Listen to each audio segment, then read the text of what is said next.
Live. जय हिंद दोस्तों, मैं नवीन शर्मा आप सभी का स्वागत करता हूं। आशा करता हूं आप सब बहुत अच्छे बहुत बेहतरीन हैं। एक बार सभी प्यारे दोस्त बताएंगे आप सब कैसे हैं। और बच्चे, जैसे ही आप लोगों तक मेरी आवाज़ पहुंच गई हो, क्लास स्टार्ट हो गई हो, तो थंब इम्प्रेशन आप लोग दे दें बच्चे, ताकि मैं समझ पाऊं कि सभी बच्चे क्लास से जुड़ चुके हैं। ठीक है। विकास, सचिन पायलट, नरसिंह, अश्विनी, प्रिंस कुमार, लवलेश, संदीप, सुनील, उमेश, देवेंद्र, रोहिणी, प्रशांत, पवित्र, बहुत शानदार, शुभम, देवेश कुमार सिंह, बहुत बढ़िया। तो ये बताएंगे एक बार आप सभी लोगों तक क्लास पहुंच रही है प्रॉपर तरीके से, कोई परेशानी नहीं है आप लोगों को किसी तरह की वॉइस की, और बोर्ड भी आप लोग देख पा रहे हैं। बहुत बढ़िया बहुत बढ़िया। तो बच्चों के थम्स आने शुरू हो गए हैं। तो ठीक है बच्चे, क्लास को शुरू करते हैं। और मैं आपको पढ़ा रहा था मौर्य साम्राज्य। ठीक है। और मौर्य साम्राज्य में मैंने आपको बताया था कि जिसको स्थापित किया था चंद्रगुप्त मौर्य ने, उसके बाद में बिंदुसार आए। प्रमुख बातें हम सारी कर चुके हैं। फिर बाद में सम्राट अशोक। अशोक के बारे में मैंने आपको एक बात बताई। अशोक की जो नीति थी, पहले एक युद्ध की नीति थी, लेकिन कलिंग युद्ध के बाद वो द्रविड़ हो उठा। द्रवित होने का मतलब है उसका जो हृदय था वो एकदम से भाव विहीन हो गया। कहते हैं कि भाई बहुत दया उसको आई, और उसी के लिए जो मैं आपको बता रहा था 13वां शिलालेख, 13वें शिलालेख में कलिंग युद्ध का वर्णन है। तो मतलब उसने 13वें शिलालेख में जो सबसे बड़ा अभिलेख भी है, ये बात भी आप नोट कर लेना। आपकी कॉपी में जो लिखा हुआ है 13वां, तो उसमें लिख लेना सबसे बड़ा अभिलेख था वो। तो 13वें अभिलेख में अशोक ने लिखवाया था कि वहाँ उसने उड़ीसा में वो लिखवाया, और वहाँ की जनता से, क्योंकि कलिंग युद्ध हुआ था उसमें लाखों लोग मारे गए, वहाँ की जनता से उसने माफ़ी मांगी, प्रजा से। उसने बोला आपके साथ जो ये अत्याचार हुआ उसके लिए मैं आप सभी लोगों से मतलब क्षमा मांगता हूँ। एक राजा के द्वारा ऐसी बात करना कि वो प्रजा से क्षमा मांग रहा है, ठीक है, उस जनता से क्षमा मांग रहा है जिस पर उसने अत्याचार किए। ये कभी मतलब इतिहास में नहीं हुआ। कभी किसी राजा ने ऐसा नहीं किया कि राजा ने माफी मांगी हो प्रजा से। इसीलिए कहते हैं कि भाई अशोक अशोक का इतना हृदय परिवर्तन हुआ कि अशोक अपनी प्रजा के हित के बारे में सोचने लग गया। हर पल प्रजा का हित सोचता। और उसने बोला कि राज्य ऐसा होना चाहिए जिसमें प्रजा का हित हो, और समस्त प्रजा मेरी संतान है। ये बात भी उसने बोली, ये मैंने आपको बताया। तो दरअसल में बच्चे हुआ क्या, इसके बारे में हम कई बार सोचते हैं कि अशोक के आगे, नाम के आगे हम महान क्यों लगाते हैं, तो उसके महान होने के यही कारण है। अशोक ने बोला अपने मंत्रियों से कि हर एक 8 कोस पर एक जलाशय खोदा जाए, एक जलाशय खोदा जाए जिससे जो जल हो पीने का वो मनुष्य मनुष्य के लिए तो हो ही हो, साथ में पशुओं के लिए भी, पक्षियों के लिए भी जल की व्यवस्था होनी चाहिए। ऐसा राजा जो आपका व्यक्तियों, मनुष्य के अलावा एक प्राणी, सभी प्राणियों के बारे में सोच रहा है। ठीक है, आपका पशुओं के बारे में, पक्षियों के बारे में। उसने बोला आम के और बरगद के पेड़ रास्तों के किनारे पर सब जगह होने चाहिए, ताकि पशुओं तक भी धूप ना पहुंचे। ठीक है, यानी कि वो भी छांव का आनंद ले सकें। तो एक बड़ा अच्छा सिस्टम उसने बनाया। और जो आज आप देखते हैं बच्चे, सेकुलरिज्म, और इसके ऊपर मैं आपसे कुछ कहना चाहता हूँ, ध्यान से देखेंगे। भारत सेकुलरिज्म का मतलब सबसे अच्छा उदाहरण है कि हमारे यहाँ किसी तरह का भेदभाव नहीं है। हम लोग सेक्युलर होने का दावा करते हैं कि हमारे यहाँ भेदभाव नहीं, लेकिन भेदभाव छुपा हुआ है।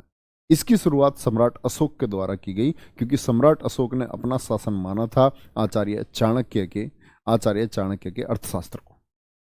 ठीक है, तो जब उन्होंने इस बात को एक्सेप्ट कर लिया और चाणक्य के रास्तों पर वो चले, तो उन्होंने एक मैसेज दिया था कि आप किसी भी समुदाय की निंदा ना करें।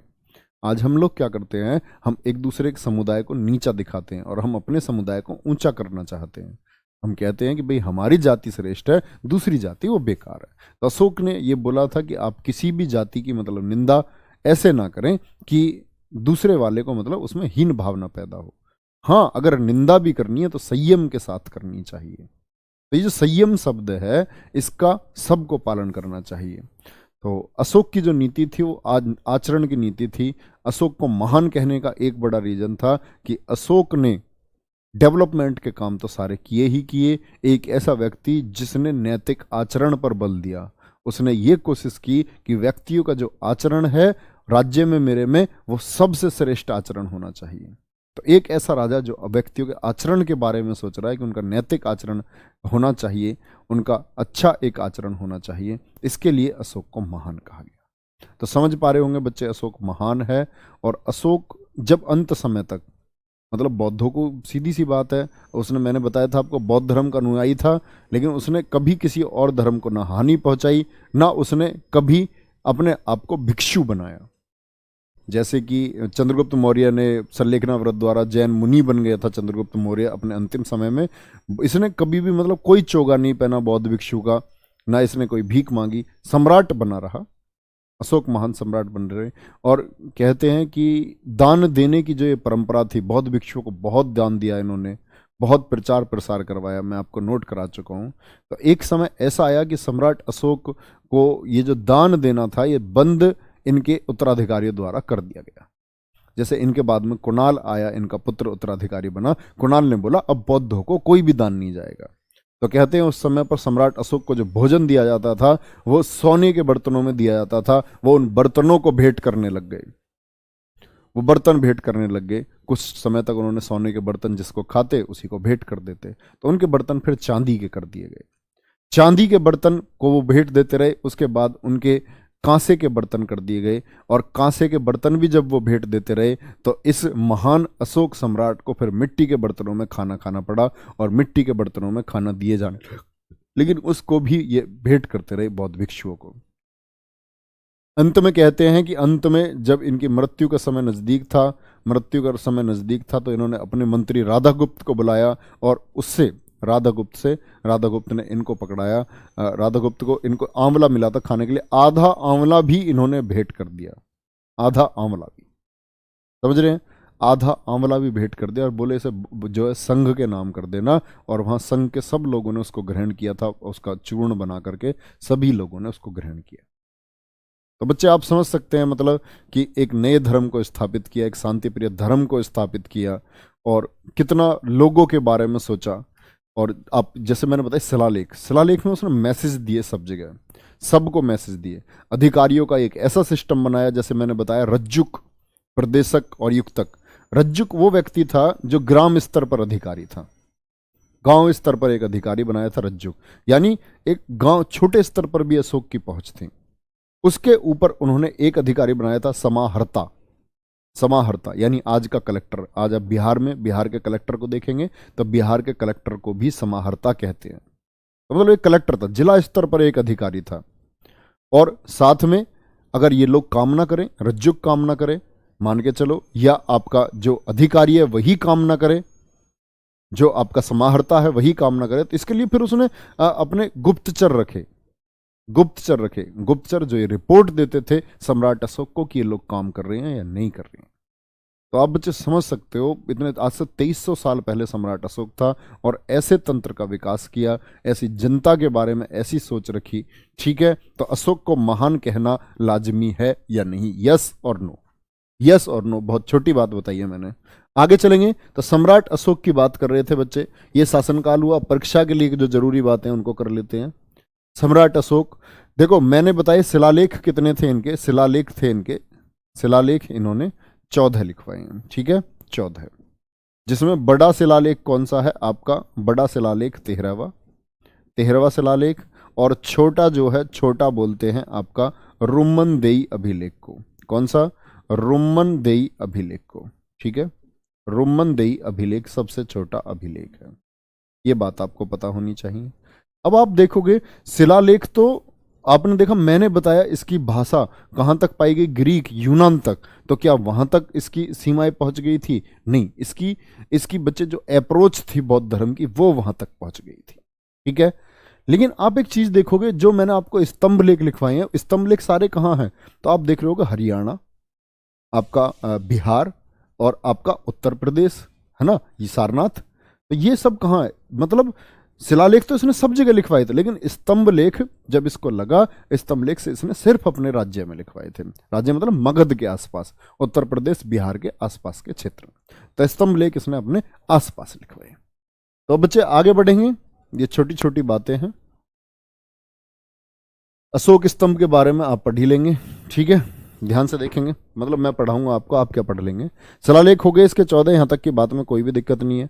गुफा कौन कौन सी बनवाई थी इसने, गुफा कौन कौन सी बनाई थी। बौद्ध भिक्षुओं के लिए 4 गुफाओं का निर्माण किया था। किसके लिए सर जी, हाथी गुम्फा। क्या बच्चे, हाथी गुम्फा आएगा भी जब मैं आपको आगे बताऊंगा ना, शुंग वंश में अग्निमित्र के बारे में, राजा खारवेल आएंगे तब हाथी गुम्फा बताऊंगा, ठीक है, कोई दिक्कत नहीं, बताऊंगा, घबराओ मत। गुफा, गुफा कौन कौन सी है इसकी, सुदामा गुफा बौद्ध भिक्षुओं के लिए बनवाई थी, सुदामा गुफा, सुदामा गुफा बनवाई। सुदामा गुफा के अलावा विश्व झोपड़ी बनवाई, एक क्या बनवाई, विश्व झोपड़ी बनवाई। विश्व झोपड़ी के अलावा आपकी एक बनवाई थे इन्होंने चौपार, चौपार गुफा, ठीक है, और एक थी कर्ज गुफा। क्या, कर्ज गुफा का निर्माण करवाया। ये 4 गुफाएं हैं जो इन्होंने बौद्ध भिक्षुओं के लिए बनवाई थी, ठीक है, कोई दिक्कत। सर जी अशोक इतना अच्छा था तो अपने भाई की हत्या क्यों कर दी। बच्चे पहले कलिंग युद्ध के बाद परिवर्तन हुआ है, कलिंग युद्ध के बाद वो महान हुआ है, कलिंग युद्ध से पहले वो महान नहीं था। सर जी आपकी तबीयत कैसी है, सच सच बताऊं, सच सच बताऊं, तबीयत ऐसी है कि पैरों में हद से ज्यादा दर्द है, कमर में हद से ज्यादा दर्द है, और बुखार भी है। तबीयत तो ऐसी है, ठीक है, ये वास्तविकता है, लेकिन ऐसा नहीं है कि क्लास ना ली जा सके। रेस्ट वाली स्थिति की बात नहीं है, तो क्लास ली जा सकती है, कोई दिक्कत नहीं है। गुफा, सुदामा गुफा, विश्व झोपड़ी, चौपार और आपका कर्ज गुफा का निर्माण इसने करवाया, ठीक है। और भैया एक बनवाया इसने सांची का स्तूप, सांची का स्तूप, सांची का स्तूप इसने बनवाया, ठीक है, ये बात याद रखेंगे। सांची का स्तूप कहाँ है, एमपी में स्थित है, सांची का स्तूप बनवाया। तो सीधे सीधे क्वेश्चन पूछता है सांची का स्तूप किसने बनवाया था, तो किसने बनवाया था, सम्राट अशोक ने। और अब अंतिम बात आती है इसके उत्तराधिकारियों के ऊपर, इसके उत्तराधिकारी कौन है, क्योंकि यहां से ज्यादा क्वेश्चन आपका पूछता नहीं है। तो उत्तराधिकारी कौन था इसका, एक तो कुणाल। अच्छा बताओ उस कुणाल किसका पुत्र था, इसकी कौन सी पत्नी का पुत्र था, बताएंगे बच्चे। जो कुणाल था इसकी कौन सी पत्नी का पुत्र था, कुणाल बैठा, फिर आपका इसके बाद में संप्रीति, संप्रीति, ये कौन हो गया, ये हो गया अशोक का पोता, ठीक है, कौन है, संप्रीति। और संप्रीति के बाद में गद्दी पर कौन आता है आपका, ये आया शालीशुक, क्या बोलोगे, शालीशुक, शालीशुक गद्दी पर आया।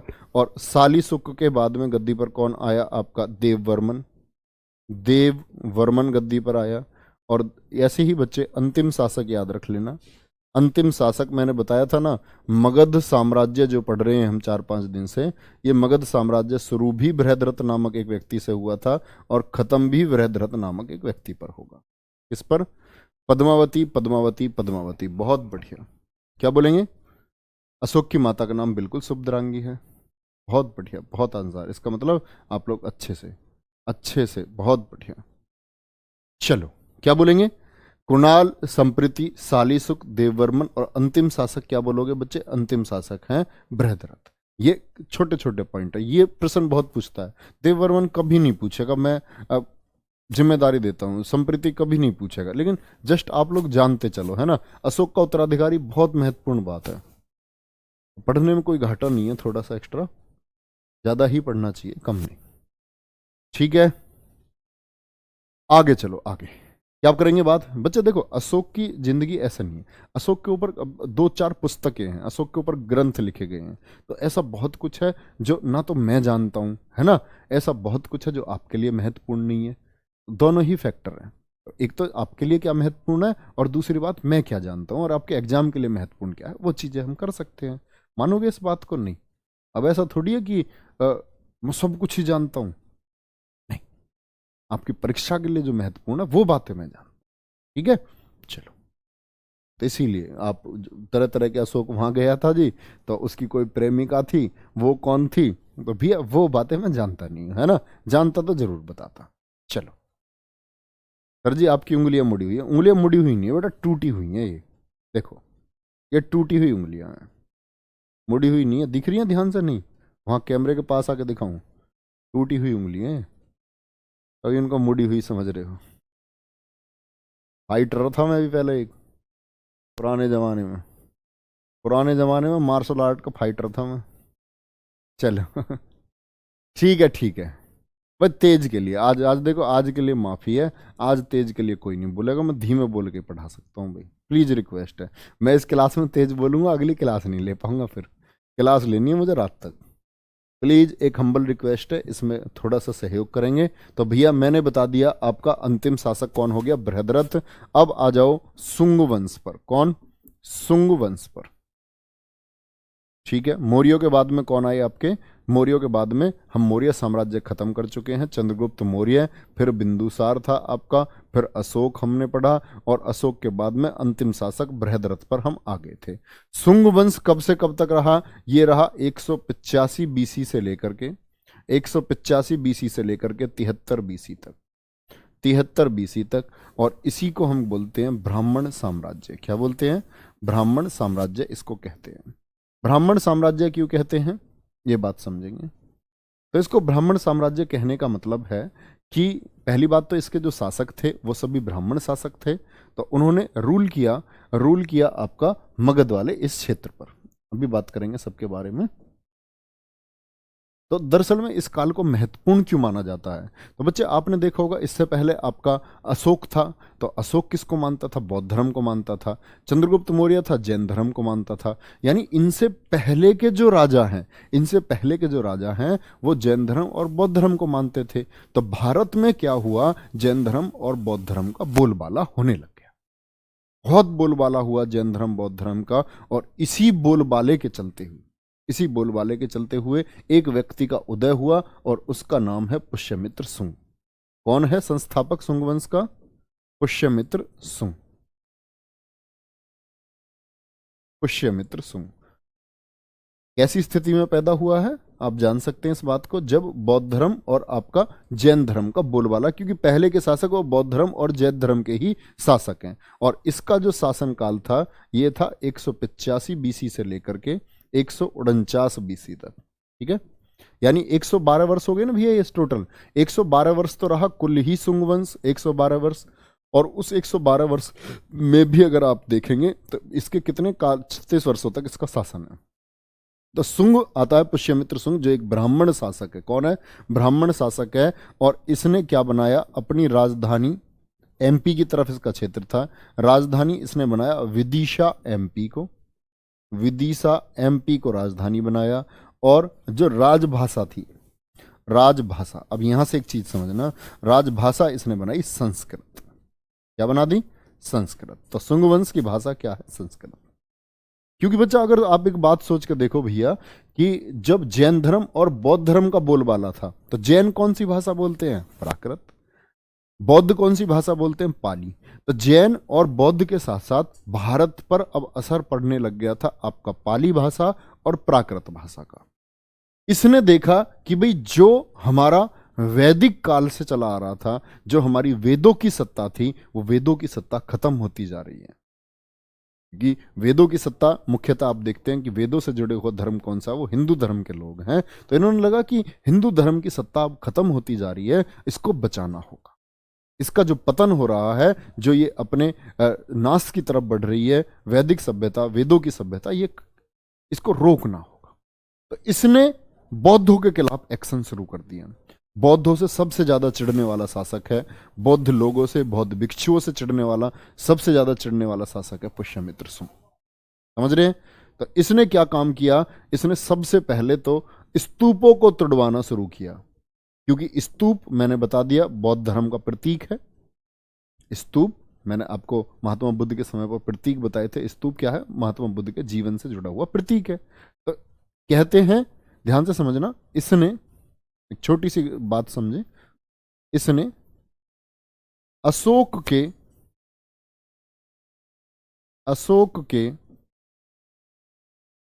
क्योंकि अशोक ने बहुत मदद की थी बौद्ध भिक्षुओं की, इसने अशोक के 84,000 स्तूपों को तोड़वा दिया। अब इसमें विभेद आता, कहते 84,000 स्तूप बनवाए थे अशोक ने? क्या सच में 84,000 स्तूप बनवाए थे अशोक ने? तो कहीं उसका वर्णन मिलता है कि वो 84 नहीं, 84 थे, 84 स्तूपों को तोड़वाया था। मैक्सिमम जगह आपको 84,000 लिखता है। क्या है? क्या बोलेंगे? 84,000 मिलता है। यहां तक कोई दिक्कत? इतनी बात में ठीक है जी। अब यहां क्या है, इसने अशोक के 84,000 स्तूपों को तुड़वा दिया, बौद्धों के खिलाफ एक्शन लिए, बौद्धों का कत्ले आम इसने करवाया। लेकिन इंपॉर्टेंट बात है, भरहूत स्तूप का निर्माण किसने करवाया था? भरहूत स्तूप का निर्माण एमपी में ही, भरहूत स्तूप का निर्माण स्वयं कराया। कहां है? मध्य प्रदेश में, लिख लेना इस बात को। खुद ही इसने भरहूत स्तूप को बनवाया था। इससे भी पूछा गया, इससे भी पूछा गया, जैसे इससे पूछा गया कि भाई इसने अपने लोगों से पूछा कि अशोक महान कैसे बना, अशोक महान क्यों था? तो उन्होंने कह दिया जी महान इस वजह से क्योंकि बौद्ध धर्म को संसर्ग दिया और बौद्ध धर्म को स्थापित किया। उन लोगों की संख्या बहुत ज़्यादा है, तो उन सब लोगों ने उनकी महानता उसने उनके लिए दान दिया। लोगों के लिए उसकी पॉलिसी बहुत अच्छी थी, नीतियाँ बहुत शानदार थी, प्रजा से प्यार प्रेम करता था, प्रजा से सीधे जुड़े रहना चाहता था। और जो उसने धम्म को स्थापित किया उसके लिए एक व्यक्ति था, 5वें अभिलेख में मैंने बताया, धम्म महामात्र। धम्म महामात्र वो व्यक्ति था जो आचरण डेवलप करता था जनता का, और प्रजा का आचरण डेवलप करने के लिए भी एक अधिकारी दिया उसने। और बौद्धों के लिए सब कुछ किया। तो उसने बोला बौद्धों के लिए क्या किया? बोला जी 84,000 स्तूप बनवाए, क्या तोड़ डालो सबको, सबको तोड़ डालो। तो बाद में मरम्मत हुई है, बहुत सारे तो उसने विखिन्न कर दिए थे, एकदम नाश कर दिया था। बाद में बहुत सारे शासकों द्वारा उनकी मरम्मत कराई गई है। तो भरहूत स्तूप आपसे कोई पूछे इसका निर्माण किसने करवाया? ये निर्माण इसने स्वयं करवाया था। क्या करेंगे? स्वयं इसका निर्माण करवाया था। सर जी ये कहां से आ गया बृहद्रथ? बच्चे अंतिम शासक को मान लिया करो। देखो ऐसे प्रश्न आते नहीं है कभी भी, फिर भी मैं आपको बता देता हूं। जो अंतिम शासक था ना बृहद्रथ, अंतिम शासक बृहद्रथ की हत्या करके, बृहद्रथ की हत्या करके इसने इस शुंग वंश की स्थापना की थी। इसकी हत्या करके गद्दी पे बैठा था, लिख लेना। इसने मौर्य वंश के अंतिम शासक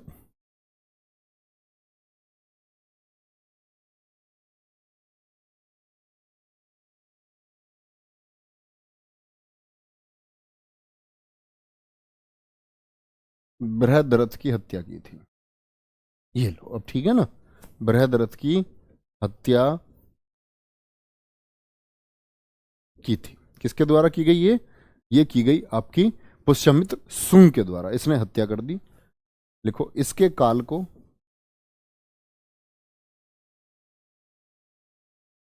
वैदिक पुनर्जागरण का काल कहा जाता है।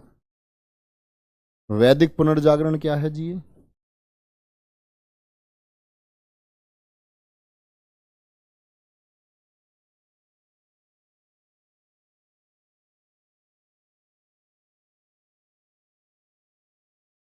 कहा जाता है। देखो वैदिक जो धर्म जो मैंने बताया पतन की तरफ था, लगभग खत्म हो चुका था, क्योंकि बौद्ध बौद्ध एक्टिव हो चुके थे, जैन एक्टिव हो चुके थे। लेकिन इसने फिर से वैदिक सभ्यता, जो वेदों की सत्ता थी, उस वेदों की सत्ता को इसने फिर से चालू किया। तो उसको बोलते हैं पुनर्जागरण। पुनर्जागरण का मतलब होता है कोई चीज दब चुकी है, दब चुकी है, लेकिन वो फिर से वो जागृत हो, नई चेतना बन करके उभरे, तो इसको हम बोलते हैं रेनिशा। इंग्लिश में वर्ड है रेनिशा। तो ये क्या है? पुनर्जागरण का काल था। क्या बोलेंगे? पुनर्जागरण का काल था। सर जी बृहद्रथ का सेनापति ही था ना पुष्यमित्र शुंग? सोनू ने बहुत अच्छा क्वेश्चन पूछा। बिल्कुल बच्चे, ये सेनापति हुआ करता था। किसका? बृहद्रथ का सेनापति था। बहुत अच्छा क्वेश्चन है, बहुत बढ़िया, वेरी गुड वेरी गुड, बहुत सजब। ये कौन था? बृहद्रथ का, मौर्य वंश के अंतिम शासक बृहद्रथ की हत्या की थी। इसका कौन था? ये सेनापति था। बहुत अच्छी बात है। तो यहां याद रख लेना, यवनों का आक्रमण, जो यवन आए थे, यवनों का आक्रमण किसके समय पर हुआ था? यवनों का आक्रमण इसी के समय हुआ। यवनों का आक्रमण इसी के समय हुआ। और कौन था वो? यवन मतलब यूनान के जो योद्धा थे, यूनान से आए थे, यूनान से, यूनानी आक्रमणकारी थे। और वो व्यक्ति कौन था? वो था डेमीट्रियस। कौन था? डेमीट्रियस, यूनानी, जो भारत पर आया और यवनों का आक्रमण किया। तो इसके लिए एक प्रक्रम आता है कि दरअसल में इसने हत्या क्यों की थी। अब मैं आपको बताता हूं बृहद्रथ की हत्या इसने क्यों कर दी। भाई बृहद्रथ तो बौद्धों के, आप सीधी सी बात समझ सकते हैं, इससे पहले के शासक किससे जुड़े हुए थे? बौद्धों से। ये था सेनापति, सेनापति था किसका? बृहद्रथ का। अब दरअसल में इसको पता चला, इसके जो मंत्री थे, गुप्तचर थे, उनके गुप्तचरों ने बताया, भाई सेनापति तो यही था, तो गुप्तचरों ने आगे सेनापति को बताया कि भारत पर एक विदेशी यवन शक्ति आक्रमण करने वाली है, नाम है डेमिट्रियस। ठीक है, कोई दिक्कत नहीं। तो इसको खबर मिली कि जो बौद्ध मठ बने हुए हैं, उन बौद्ध मठों में ये क्या कर रहे हैं, धीरे धीरे विदेशी आकर के जमा हो रहे हैं बौद्ध भिक्षुओं के रूप में, और धीरे धीरे उनकी संख्या बढ़ जाएगी तो वो इकट्ठे होकर के यहाँ आक्रमण कर देंगे, क्योंकि एकदम से आते तो पता चल जाता। बौद्ध भिक्षुओं के रूप में भारत के मठों में आकर के रहने लग गए। इसने बोला कि भाई बृहद्रथ ऐसे ऐसे बात है, बाहर से आक्रमण करने की साजिश हो रही है। बृहद्रथ ने बोला तुम्हें कुछ नहीं पता है। इसने बोला कि हमें बौद्ध भिक्षुओं के खिलाफ एक्शन लेना चाहिए, वहां जांच पड़ताल करनी चाहिए। तुम मठों की जांच करोगे, ये तो बहुत पवित्र स्थल मानते थे। तो इसके खिलाफ इसने हत्या कर दी और एक्शन लिया था, मठों को ढूंढा, कत्ले आम में बता रहा था ना, कत्ले आम करवाया, उसमें ये विदेशी आक्रमणकारी थे। तो ये खबर फिर पता चलती है डेमिट्रियस को, तब वो आक्रमण करता है। तो किसके समय पर हुआ था यवनों का आक्रमण? ये डेमिट्रियस के समय पर हुआ था। ये बात आपको पता होनी चाहिए, किसके समय पर? डेमिट्रियस के समय पर हुआ था। ठीक है भैया, अब आ जाओ इसके दरबार में, ये इंपॉर्टेंट क्वेश्चन है बहुत। इसके दरबार में पतंजलि रहते थे। पतंजलि जानते हो? पतंजलि रहते थे। और बच्चे एक और बात मैं आपको बता दूं, पतंजलि जानते हो ना, सब लोगों ने नाम सुना है, बाबा रामदेव का प्रोडक्ट पतंजलि। तो वो बाबा रामदेव का कॉपीराइट नहीं है पतंजलि। पतंजलि एक ऋषि थे जिन्होंने योग दर्शन दिया है। क्या दिया है इन्होंने? योग दर्शन दिया है। तो याद रख लेना, पतंजलि ने योग शास्त्र लिखा है, योग शास्त्र लिखा है, और साथ में महाभाष्य पुस्तक के रचयिता हैं। महाभाष्य पुस्तक लिखी है, महाभाष्य पुस्तक लिखी है।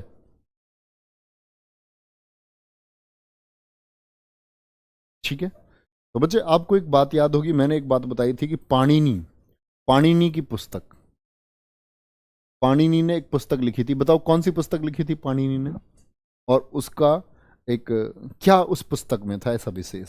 तो आप सब बोलेंगे जी अष्टाध्यायी थी। कौन सी? अष्टाध्यायी थी, और प्रथम व्याकरण की पुस्तक है। तो इसी व्याकरण की पुस्तक से प्रेरित था महाभाष्य, यानी वो तो पहले लिखी गई भाई, अष्टाध्यायी पहली पुस्तक है। तो पतंजलि का जो महाभाष्य है ये भी व्याकरण के ऊपर ही था। और किससे प्रेरित था? लिख लेना, महाभाष्य पुस्तक लिखी जो पाणिनि के अष्टाध्यायी से प्रेरित था। ये बात आपको पता होनी चाहिए। ठीक है, और साथ में पतंजलि ने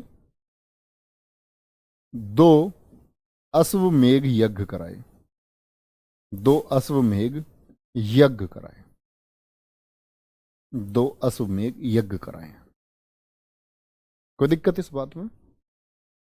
तो दरअसल में क्या हुआ, ये दोनों बातें आप समझ लेंगे। अश्वमेध यज्ञ क्या होता है? बहुत सारे यज्ञ होते थे बच्चे प्राचीन समय पर, जैसे एक वाजपेयी यज्ञ होता था जिसमें रथों की दौड़ होती थी। अश्वमेध यज्ञ में क्या होता था? अश्वमेध यज्ञ में बोला जाता था एक घोड़ा छोड़ दिया, और ये घोड़ा जहां तक जाएगा वहां तक मेरा साम्राज्य होगा। आपके गांव से घोड़ा होकर के निकल गया, आप में से किसी ने उसको रोका नहीं, तो आपका गांव किसका हो गया? उस राजा का हो गया जिसका वो घोड़ा वहां से पार कर गया। आपके अंदर क्षमता, आप नहीं चाहते मैं आपके राज्य का अधीन नहीं हूंगा, आपको वो घोड़ा रोकना होता था, और उस घोड़े के पीछे जो सेना आ रही होती थी फिर उससे युद्ध करना होता था। तो 2 अश्वमेध यज्ञ कराए हैं। किसके लिए? पतंजलि ने। पतंजलि ने किसके लिए? पुष्यमित्र शुंग के लिए। तो ये तो अश्वमेध यज्ञ हुआ। अब बात आती है बच्चे किसकी? पतंजलि के बारे में बता देता हूं। आपने अगर किसी ने नाम सुना हो कभी, डॉक्टर राजीव दीक्षित। कितने बच्चों ने ये नाम नहीं सुना है? नो लिख करके बताएंगे तो मैं जान पाऊंगा। ठीक है, नहीं क्वेश्चन आज नहीं लेकर आया बच्चा, क्वेश्चन आज नहीं लेकर आया। शिवम मौर्य जी बिल्कुल प्रणाम स्वीकार है। चलो ठीक है, तो बताना मुझे लिख करके, तब मैं आपको कुछ बताऊंगा।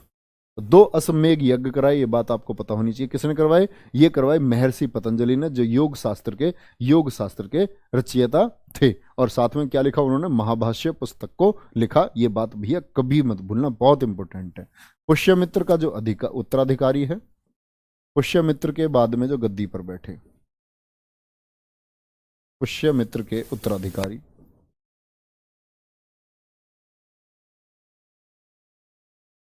कौन कौन उत्तराधिकारी हुए इनके? तो पहला एक लिखना भैया, एक है Agnimitra, Agnimitra, no no no no, बहुत सारे बच्चों ने नहीं नाम सुना है। नो नो वाले बताएंगे तो मैं समझ पाऊंगा, एक बड़ी संख्या है। अग्निमित्र, वसु ज्येष्ठ, ठीक है। वसु ज्येष्ठ के बाद में आपके अगले आए वसुमित्र, वसुमित्र। वसुमित्र के बाद में अगला आया आपका देवभूति, मतलब अंतिम शासक है, ये लिख लेना। क्या बोलेंगे? अंतिम शासक है। देवभूति था अंतिम शासक। अब आ जाओ इनकी बात पर, इतना समझ पाए? तो बच्चे मैं जो बता रहा था आपको, जो आप आचार्य रामदेव हैं, देखो बहुत सारे लोग फॉलोवर्स होंगे, होना चाहिए, लोगों की अपनी समझ है, आप सभी लोग एजुकेटेड लोग हैं। तो दरअसल में मैं ये बात आपसे कहना चाहता हूँ, शिक्षा, जब हम जो शिक्षित वर्ग है ना, हम लोग शिक्षित वर्ग हैं, आप स्टूडेंट हैं, आप शिक्षित वर्ग हैं, हम सब पढ़े लिखे लोग हैं। और पढ़े लिखे होने का मतलब ये नहीं होता कि हमको इतिहास के 4 शब्द याद हैं। पढ़े लिखे होने का मतलब होता है हम अपना विवेक के साथ ये निर्णय कर सकें कि क्या सही है और क्या गलत है। तो ऐसे ही एक व्यक्ति हुए आईआईटी, ठीक है। आईआईटी क्या बच्चे, आपका आईआईटी बीटेक एमटेक थे डॉक्टर राजीव दीक्षित। हत्या हो गई उनकी 2010 में। हत्या होने का कारण था कि भारत में उन्होंने कोका कोला जैसी कंपनियों की सेल कम करवा दी थी, और ऐसी कई सैकड़ों कंपनियां उनके द्वारा बंद करवा दी गई। ऐसी कंपनियां जो अपने मानदंडों पर खरी नहीं उतरती थी, उनकी मुहिम चलती थी। और उनके पीछे मतलब उन्होंने चिकित्सा पद्धति को, जो वाग्भट ऋषि थे उनकी चिकित्सा पद्धति को उन्होंने अपनाया। उनके शिविर जो चलते थे, उनके शिविर में कैंसर तक के लोगों का इलाज उन्होंने मुफ्त करवाया, और लोगों को वो एक रोग मुक्त भारत का उनका मिशन था कि मैं भारत को रोग मुक्त बनाऊंगा। रोग मुक्त इस भारत में क्या होगा कि आप जो ये अंग्रेजी दवाओं पर पैसा खर्च कर रहे हैं, ये बंद हो जाए। तो इस मुहिम को आगे बढ़ाने के लिए वो जगह जगह प्रचार करते। आज आप यूट्यूब पे उनकी किसी भी बीमारी की वीडियो देखोगे ना बच्चे, और कारगर है, आप देखो किसी भी चीज़ के लिए, हर चीज़ के लिए उन्होंने एक इलाज बता रखा है। शुगर को कैसे कम किया जाए उसके लिए एक इलाज है यूट्यूब पर, उनके व्याख्यान पड़े हुए हैं। इतना उन्होंने बोला है ना, इतना उन्होंने बोला है, उन्होंने खुद बोला था कि मैं अमर रहूंगा। और 2010 में उनकी हत्या के पीछे उन्हीं के शिष्य थे रामदेव। रामदेव का नाम बहुत बार जोड़ा गया उनकी हत्या से, लेकिन किसी भी सरकारी दबाव के चलते हुए या क्या था कि मतलब हम ये बात कह सकते हैं कि कहीं ना कहीं शामिल, लेकिन बहुत सारी एजेंसी कहती है कि नहीं शामिल थे, बहुत सारे कहते हैं कि भाई शामिल हैं। तो उनके ऊपर प्रारूप लगाए जाते हैं, क्योंकि जो आस्था चैनल था उस पर प्रोग्राम आने वाला था रामदेव जी का, उनका डॉक्टर राजीव दीक्षित जी का, लेकिन उससे पहले ही उनकी हत्या हो गई। तो मतलब उनको जो प्रसिद्धि मिलने वाली थी भारत में, वो पहले ही खत्म कर दी गई। तो ये राजीव दीक्षित जी है। आपको कुछ भी चीज़ों बच्चे सुनना, कभी उनके विचार विचार सुनना। बहुत ज़बरदस्त पर्सनैलिटी, बहुत ज़बरदस्त व्यक्तित्व, और मतलब भारत को कहीं ले जाना चाहते। ठीक है, यहाँ तक कोई दिक्कत? क्या बोलेंगे? तो पुष्यमित्र के उत्तराधिकारी हैं अग्निमित्र, वसुज्येष्ठ, वसुमित्र और आपका देवभूति। कौन है? देवभूति। तो यहां याद रख लेना, अग्निमित्र के समय हुआ था विदर्भ का युद्ध। क्या हुआ? विदर्भ युद्ध, ये इसमें लिखना, विदर्भ युद्ध। विदर्भ युद्ध किस किस के बीच हुआ आपका? एक तो हो गया आपका अग्निमित्र। कौन हो गया? अग्निमित्र एक तरफ, तो अग्निमित्र, और एक तरफ है आपका यज्ञसेन। कौन है? यज्ञसेन है। यज्ञसेन ये दरअसल में दुश्मन हुआ करता था आपका पुष्यमित्र सुंग का। दोनों राज्यों की दुश्मनी थी, तो इनके बीच में युद्ध हुआ। तो बस इतना याद रख लेना, विदर्भ युद्ध इन दोनों के बीच हुआ है। और विदर्भ के इस युद्ध में क्या हुआ कि प्रमुख बात है कि यज्ञसेन की जो बेटी थी, इसकी यज्ञसेन की नहीं बेटी नहीं थी, यज्ञसेन की बहन थी, चचेरी बहन, इसकी चचेरी बहन थी, इसकी नाम था मालविका। क्या बोलेंगे? मालविका। तो इससे प्रेम हो जाता है वहां मालविका को। किससे? अग्निमित्र से। अग्निमित्र को मालविका से हुआ है, मालविका को अग्निमित्र से हुआ। तो इसके लिए कालिदास ने एक नाटक लिखा है। मुख्य बात यह है, मालविका अग्नि मित्रम। क्या है? कालिदास ने क्या लिखा है इसके लिए? तो लिखना, कालिदास ने इसी के ऊपर, कालिदास ने इसी प्रेम कहानी पर, इसी पर मालविकाग्नि मित्रम को लिखा है। क्या नाटक है उनका? मालविकाग्नि मित्रम नाटक को लिखा। एक बात तो ये हुई, ठीक है, ये आपको पता होनी चाहिए कि इन्होंने क्या लिखा, मालविकाग्नि मित्रम नाटक को लिख दिया। दूसरा जो युद्ध हुआ, पहला युद्ध हो गया अग्निमित्र के समय पर, नंबर 1 डाल लेना। विदर्भ का युद्ध। नंबर 2 शुरू करेंगे। नंबर 2 क्या हुआ इसके समय पर?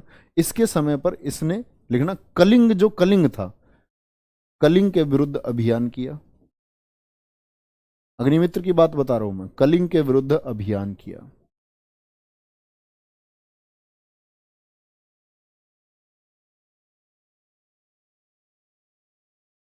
कलिंग, कलिंग पर तो सम्राट अशोक भी पहले अभियान कर चुका था, है ना। तो देखो ये क्या था, मैंने बताया जो अशोक का समय था, अशोक के समय की अगर हम बात करते हैं तो संपूर्ण भारत, मैंने बताया था दक्षिण को सोच कर छोड़ करके संपूर्ण भारत पर किसका राज था? वो अशोक का था। लेकिन जैसे जैसे मौर्य साम्राज्य खत्म हुआ, बृहद्रथ की तरफ हुआ, तो बहुत सारे राज्यों ने अपने आप को स्वतंत्र कर लिया, जिनमें से ये कलिंग भी किसके अधीन हो गया था? अशोक ने ही तो जीता था, ये कलिंग भी फिर स्वतंत्र हो गया था। कलिंग भी क्या हो गया था? कलिंग हो गया था स्वतंत्र। तो कुछ समय बाद स्वतंत्र कलिंग हो गया था। और जो ये कलिंग था, देख लेना, कलिंग पर चेदी वंश का शासन था। चेदी या कलचुरी वंश बोलते हैं, क्या बोलते हैं? कलचुरी वंश। चेदी या कलचुरी वंश का शासन था, शासन था जब इन्होंने अपने आप को यहां से क्या कर लिया? स्वतंत्र कर लिया। और इसके संस्थापक कौन है चेदी वंश के? चेदी वंश के जो संस्थापक थे ये है महामेघवाहन।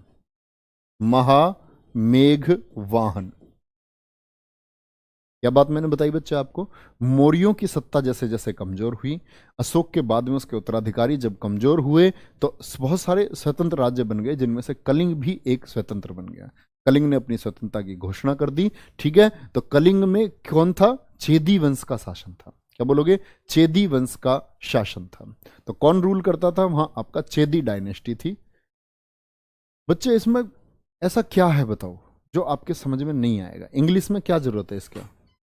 अंगेस्ट बताना है इसका, कलिंग के अंगेस्ट उसने एक आपका है, इतना तो यार समझ सकते हैं, इतिहास है। हिंदी में भी मजा आता है वास्तव में, तो या तो कंप्लीटली इंग्लिश में होना चाहिए या फिर एकदम से हिंदी में होना चाहिए। चलो कोई नहीं, मिक्स करते हैं। तो मैंने बोला वहां कौन रूल करता था? वहां डायनेस्टी थी आपकी चेदी डायनेस्टी, और फाउंडर कौन है उसके? महामेघवाहन, ठीक है, कोई दिक्कत। तो ये महामेघवाहन के बाद में यहां शासक हुआ एक, इसी वंश का एक शासक है जिसको मैं बताना चाह रहा हूं, इसका नाम है खारवेल। लिखना, इसी वंश का शासक, इसी वंश का प्रतापी शासक, प्रतापी का होता है महान, ग्रेट, इसी वंश का प्रतापी शासक खारवेल हुआ। क्या हुआ? खारवेल हुआ। तो ये जो मैंने बताया कलिंग के विरुद्ध अभियान हुआ ना, कलिंग के विरुद्ध अभियान किया अग्निमित्र ने, ये खारवेल के समय पर किया था। लिखना इस बात को, कलिंग के विरुद्ध अभियान। अब ऊपर जो ब्रैकेट बना हुआ है तो इसमें लिख लेना खारवेल के समय। किसके समय हुआ था? खारवेल के समय ये अभियान हुआ था। तो खारवेल कौन है? खारवेल, अब जो बात आप 2-3 दिन से पूछ रहे हैं मुझसे, कई बच्चों ने पूछ लिया है, तो ये बच्चे जो खारवेल है, इसने जारी कराया था हाथी गुम्फा अभिलेख को। हाथी गुम्फा अभिलेख को किसने जारी कराया था? लिख लेना, खारवेल ने, खारवेल ने हाथी गुफा भी बोलते हैं, हाथी गुम्फा भी। कहां है? उड़ीसा में है। हाथी गुम्फा अभिलेख कहां है? उड़ीसा में। हाथी गुम्फा अभिलेख जारी कराया, अभिलेख जारी कराया, ठीक है। इसमें क्या था? इसमें भैया वहां कलिंग के शासकों का वर्णन मिलता है आपको हाथी गुम्फा अभिलेख से, भारतवर्ष का वर्णन मिलता है, और यहीं से हम कहते हैं किस भाषा में जारी अभिलेख था? प्राकृत भाषा में जारी अभिलेख। प्राकृत भाषा में, जैसे जूनागढ़ संस्कृत में जारी हुआ था, प्राकृत भाषा में जारी हुआ, प्राकृत भाषा में जारी हुआ। बच्चे अभी मैं आपके कमेंट्स पढ़ूंगा थोड़ी देर में, है ना, तब आप क्वेश्चन पूछ लेना कोई भी। सर जी यवन के साथ युद्ध में किसकी विजय हुई थी? बच्चा यवनों को इसने बहुत मारा था पुष्यमित्र संघ ने, भारत पर शासन कर रहा, अगर हार जाता तो शासन कैसे करता आगे को, इसके उत्तराधिकारी कैसे होते?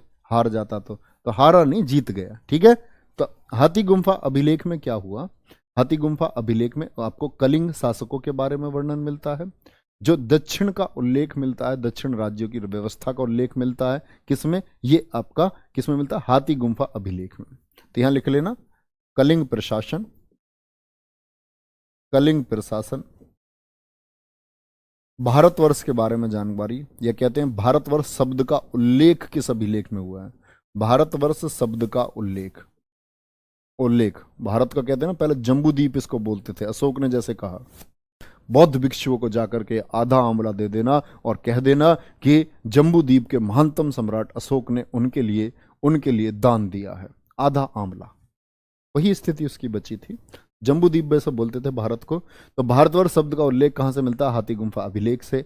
कलिंग प्रशासन के बारे में जानकारी कहां से मिलती है, हाथी गुम्फा अभिलेख से। जारी किसने करवाया था इसको, आप कहेंगे जी खारवेल ने इसको जारी करवाया था। ठीक है, किसने जारी करवाया, खारवेल ने इसको जारी करवाया था। कोई दिक्कत,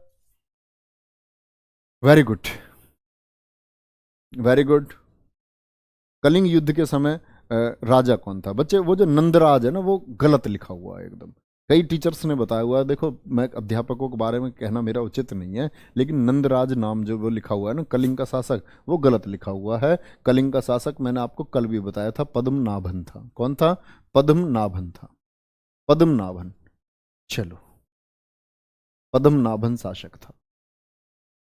कई बार मतलब कई जगह मैंने भी देखा है वो नंदराज दिया हुआ है, लेकिन वो नंदराज गलत नाम। चलो नेक्स्ट है, क्या बोलेंगे, भारतवर्ष शब्द का उल्लेख। वेरी गुड सर जी, पगलू बोल दो, अच्छा लगता है पगलू, ऐसा यूट्यूब पे ही ठीक है, पगलू है, ऐप में भी पगलू बनोगे, ऐप में तो मैं ये समझता हूँ तुम होशियार बच्चे हो। ठीक है बच्चे, इसके बाद में आपका नोट करना कण्व आया। कौन आया, कण्व वंश आया, कण्व वंश। कण्व वंश ये लगभग रहा था जैसे 73 बीसी तक ये रहे, 73 बीसी तक रहे थे आपके सुंग, और 73 के बाद में 30 बीसी तक। ये भी एक ब्राह्मण साम्राज्य था, ये लोग भी ब्राह्मण संप्रदाय से संबंध रखते थे। लेकिन इनकी दो कैपिटल आपको याद रखनी है, दो राजधानियों से हम इनको जोड़ते हैं। दो राजधानी कौन कौन सी थी इनकी, कण्व वंश की राजधानी थी इसकी एक पाटलिपुत्र, क्या बोलेंगे, पाटलिपुत्र, और दूसरी राजधानी थी इनकी विदिशा एमपी, विदिशा एमपी। संस्थापक कौन है इनके, वासुदेव। कोई दूसरी बात याद नहीं रखनी है, क्या, संस्थापक फाउंडर कौन है कण्व वंश के, संस्थापक हैं इसके आपके वासुदेव, क्या बोलोगे, वासुदेव। और जो अंतिम शासक है, अंतिम शासक था सुशर्मन, या सुशर्मा भी जिसको बोलते हैं, सुशर्मन इसका अंतिम शासक था। ठीक है, अंतिम शासक था सुशर्मन। ठीक है भाई, कोई दिक्कत इतनी बात में। तो अब आगे समझेंगे बच्चे, कल की क्लास में हम यहीं से शुरू करेंगे, सातवाहन वंश से। बड़ा मजा आएगा, सातवाहन वंश में कुछ है, बहुत कुछ है, प्रश्न परीक्षा के लिए तो बहुत महत्वपूर्ण है ही है, वहां जानने के लिए भी बहुत कुछ है। ठीक है, सातवाहन वंश। अब आप एक बार अपने क्वेश्चन लिख देंगे, किसी बच्चे को कोई क्वेश्चन पूछना हो। सातवाहन वंश की बात करेंगे, लगभग 280 से 290 वर्षों तक का इनका एक पक्का शासनकाल होगा। फटाफट बोलेंगे, हाथी गुम्फा अभिलेख वर्तमान में है क्या, बिल्कुल है बच्चे, उड़ीसा में है वर्तमान में। चलो, एक अशोक कुमार कह रहा शिखा राजपूत कहाँ चलेगी, बेटा नजर नहीं पड़ती है मेरी कमेंट पे, घर बैठ जाएगा, पढ़ नहीं पाओगे, कहीं और से पढ़ना पड़ जाएगा, ऐसी बात मत लिखे करो। अग्निमित्र का शासनकाल कितने वर्ष रहा, रवि कुमार गौतम जी, जो बच्चे जानना चाह रहे, 149 बीसी से लेकर के 141 बीसी तक 8 वर्षों तक का शासन रहा है इनका, 8 वर्षों तक का शासन इनका रहा है। चलो भाई, आराम आराम से कमेंट, आराम आराम से दिखाओ। नेक्स्ट है, कलिंग का युद्ध अशोक और खारवेल में हुआ, नहीं, कलिंग का युद्ध अशोक और पद्मनाभन शासक में हुआ था। 2 मिलियन वाली वीडियो की पार्टी, वीडियो कब आएगी, जो जल्दी आएगी वो यूट्यूब पर। ठीक है, हिंदू मुस्लिम में इतना भेदभाव क्यों है, प्रशांत चौधरी जी पूछ रहे हैं। हिंदू मुस्लिम में भेदभाव बच्चे, मनुष्य की जो आपकी समझ है ना, तो हमको कुछ चीज़ थोपी जाती है, थोपी जाती है कि मुसलमान ऐसे होते हैं, मुस्लिम ऐसे होते हैं, तो उसी थोपने के अनुसार जब हम काम करने लग जाती है हमारी बुद्धि, तो चीज़ों को, गलत चीज़ों को जन्म मिलता है ना। जैसे अब तो क्या, धर्म तो छोड़ो, हम लोग जातियों में बटे हुए हैं, जातियों में बटे हुए लोग हैं, है ना, सबको लगता है अपनी अपनी कौम को, फिर जातियों के बाद में भी फिर उनके परिवारों में कलह है, जातियों में तो बटे हुए हैं, फिर उसमें भी आपके कलह है सरनेम को लेकर के, सरनेम के अलावा फिर पड़ोसी पड़ोसी में कलह है। तो धर्म तो बहुत बड़ी चीज़ है, अभी हम बहुत छोटे स्तर पर ही, तो मैं इसीलिए तो कहता हूँ संयमी जब बनोगे, जब सोचोगे चीज़ों को, तो अपने आप जवाब मिलेंगे। ठीक है, बहुत बढ़िया। तुंग वंश का अंतिम शासक कौन था? अभी लिखवा दिया बच्चे, ऊपर ऊपर कमेंट दिखाओ। बच्चे मैंने बता दिया, सबसे पहले विदेशी आक्रमण ईरानियों ने किया था, ईरानियों ने। चलो, उसके बाद फिर विदेशियों ने आक्रमण कब किया? बच्चे आएंगे इसके बाद में आपके, शक शासक आएंगे, कुषाण आएंगे, ठीक है, और हिंद यूनानी आएंगे, आईजी साहब पी के जिसको हम बोलेंगे। पहले हिंद यूनानी आएंगे, फिर शक आएंगे, फिर पहलव आएंगे, फिर कुषाण आएंगे, इनके बाद आएंगे, सातवाहनों के बाद में आएंगे। ठीक है, बहुत बढ़िया। नेक्स्ट, ये बच्चा क्या पूछ रहा है ऊपर? इसका अच्छा क्वेश्चन है, दिखाओ जरा। क्या पूछा था इसने? ऊपर ऊपर ऊपर ऊपर। बच्चे पूरा शासनकाल चंद्रगुप्त मौर्य से लेकर के, और चंद्रगुप्त मौर्य से लेकर के आप एक बात समझो, मैंने बताया 185 से सुंग वंश शुरू हुआ, और इधर गद्दी पर कब बैठा था चंद्रगुप्त मौर्य? बताओ। 323 में वो वापस चला गया था, नहीं चला गया था? तो 323 से लेकर के था, 323 से लेकर के 185 बीसी तक का ये टोटल शासनकाल आपका किसका है? ये टोटल शासनकाल आपका मौर्य वंश का है। ठीक है। अग्निमित्र के बाद में कौन है बच्चे? ये लिखा हुआ देखो यहाँ, अग्निमित्र के बाद में वसुज्येष्ठ, मैंने बताया नहीं आपको, वसुज्येष्ठ लिखवाया तो है। अग्निमित्र के बाद में कौन आया था? अग्निमित्र के बाद में कौन आया था? ये देखो, ये शासक, उत्तराधिकारी का मतलब होता है सक्सेसर्स, जो क्रम से है, पहले अग्निमित्र, फिर वसुज्येष्ठ, फिर वसुमित्र, फिर देवभूति। चलो, बहुत बढ़िया। सर जी सुकरात के बारे में कुछ बता दिए, बताऊंगा बच्चे किसी दिन सुकरात के बारे में भी, महान दार्शनिक हुए हैं। सर जी हिस्ट्री अब समझ में आती है बच्चे, समझ में हमेशा आती है, हम समझ में हमेशा आती है, आप लोग कभी भी समझेंगे, हमेशा आएगी। ऐसा नहीं है कि मैं कोई जादू करके आपको हिस्ट्री अच्छे से समझा देता हूँ। अग्निमित्र कौन था? अग्निमित्र बच्चा बेटा था, ये बेटा है किसका? पुष्यमित्र सुंग का। इसको ब्लॉक कर दो। ये कौन है? नहीं नहीं नहीं, ये कुछ और पूछ रहा है, गलत तरीके से क्यों लिख रहे हो यार? ठीक लिखो, वो तो मेरे समझ में आ गया क्या पूछ रहे हैं। ये बच्चे ये क्या होता है, क्या पूछ रहे हैं? बीसी। बीसी बच्चे बिफोर क्राइस्ट, ईसा के जन्म से पूर्व, ईसा के जन्म से पूर्व। कोई बात सुनते ही नहीं हो सर आप। अच्छा बच्चा, सर सुदर्शन झील को किसने बनवाया था? पुष्यगुप्त ने। चंद्रगुप्त मौर्य का राज्यपाल था पुष्यगुप्त, उसने बनवाया था सुदर्शन झील को।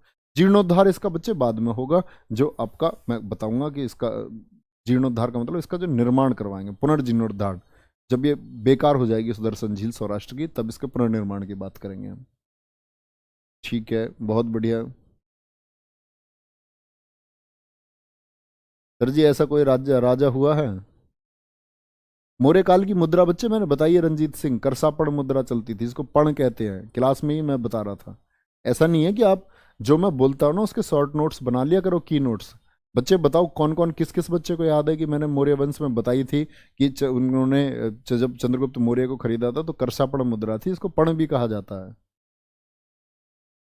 सर जी चाणक्य जी के बारे में बताओ, बच्चे बता चुका।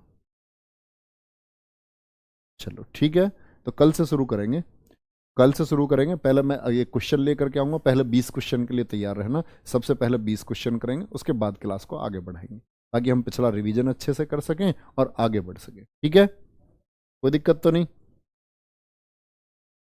बहुत बढ़िया, बिल्कुल बिल्कुल, नमस्कार स्वीकार है। चलो, बताएंगे बच्चे।